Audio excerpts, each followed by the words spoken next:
Good morning, folks. This is Deb. So this is an important video, okay? Because we have to talk about what the Democrats have to do to take power back. Okay, so there was a great video where they interviewed Beto O'Rourke, and he is absolutely right. He said that the Democrats have got to be ruthless in taking back power come the midterms and moving forward, okay? His point is the Democrats are always preoccupied with making sure they do the right thing all the time. And this is not that time in history where we can worry about that. Look, whether people want to accept this or not, and I see polls that say the Democrats are not doing well. I don't know if any of that is true. That could just be people blowing smoke, pundits and newspaper outlets who have completely capitulated to Trump. But the fact of the matter is, we were in trouble in November, and now we are here because 90 million people didn't vote. For whatever reason, okay, 90 million people didn't vote. And now we're seeing Trump in action. And I don't think anybody here should view any of this as politics as usual. We literally have a concentration camp in Florida, and there are going to be more. And it won't just be populated with people who are supposedly criminals, that they're not populated now.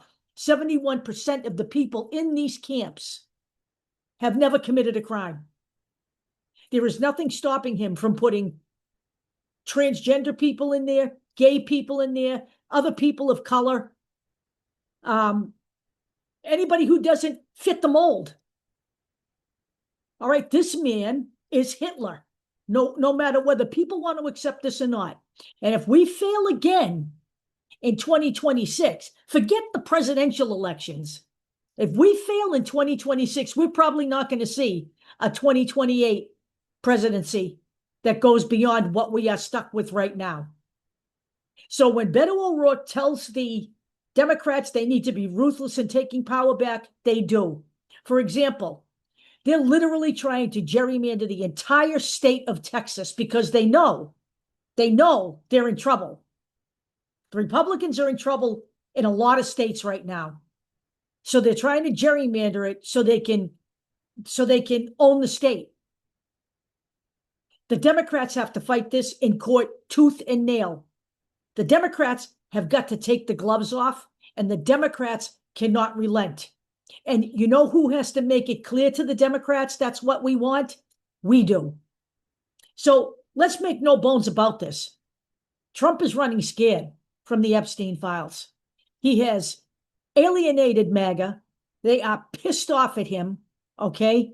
He looks like a fool. His DOJ looks like a fool, like a bunch of fools. Okay, now they're insisting that after campaigning on the Epstein files, now he's saying the Epstein files were created by the Democrats. He's an idiot, okay?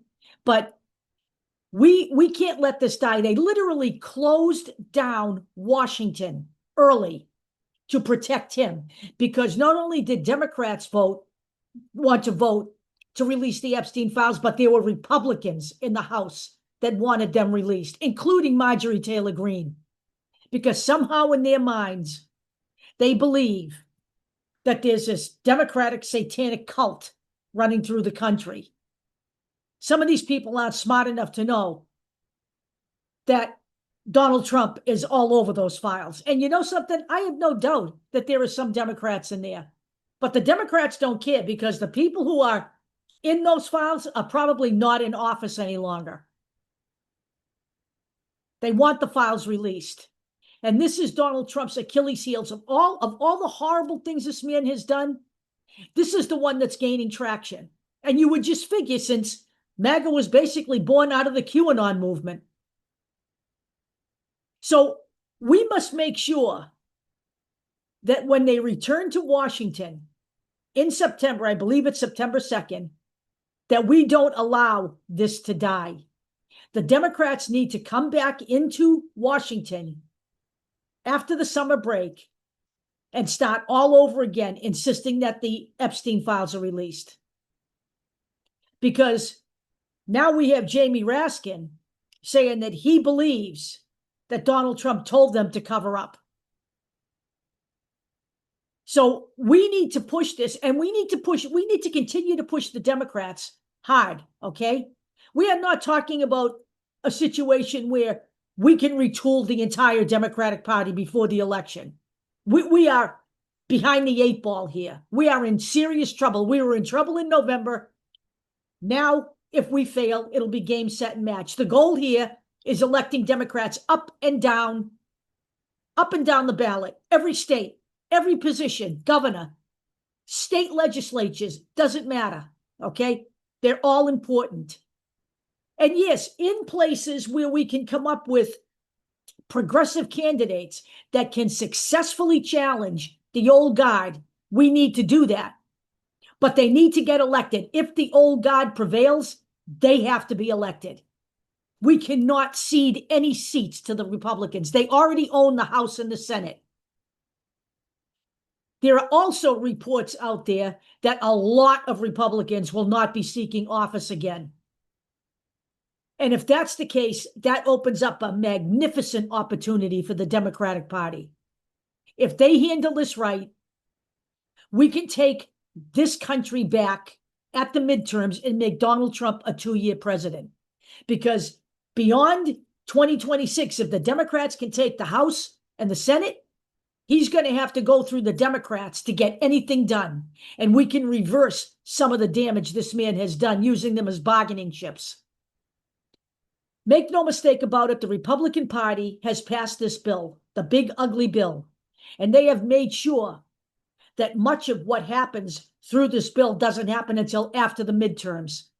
This was planned. They did this for a reason, because they are expecting people to forget about it because people aren't feeling the effects right this minute. The Democrats need to be on the road. I've heard people say they need to be out there impeaching Trump. That's not what they need to do. They're not going to get Republicans to cross the aisle and impeach Donald Trump, okay? But what they need to be doing is getting on the road when they come back from the break and making sure the people in these states do not forget that they will be feeling the effects of this bill and just exactly what this bill is going to do to them. This isn't rocket science. But what I am saying is we, the people, need to make sure the Democrats get the message. They need to be ruthless. They need to be ruthless in taking back power, and they need to be ruthless in making sure once they get in power that they start to reverse some of the harm that Donald Trump has done. I will talk to you all later. If anybody wants to see anything that backs up this video, please go visit the YouTube channel. Have a great day.